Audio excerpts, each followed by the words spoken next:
ఉంటే ఈ రోజు రాయలపాడులో ఇవ్వాల వాళ్ళకి ఇచ్చేసి వచ్చేస్తాను, ఆడబిడ్డలు కాచుంటాను అంటే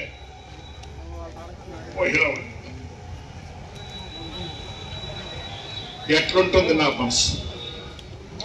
దేవుడు మీకు మంచిది చేయని నాయన. వాళ్ళ మనసును కూడా చెడగొట్టి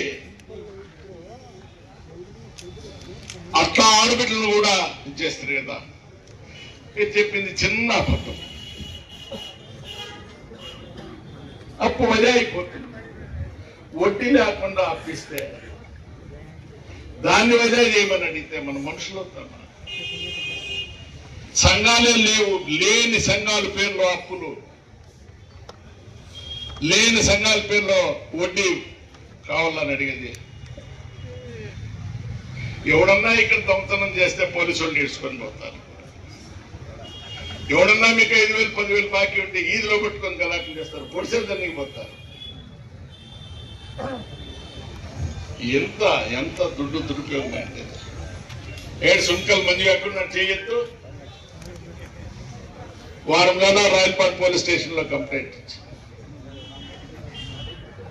రాయలపాడు సొసైటీ అంతా కాదు, వాళ్ళ సంఘాల్లో మట్టుకు 1 కోటి రూపాయలు దొరికాయి.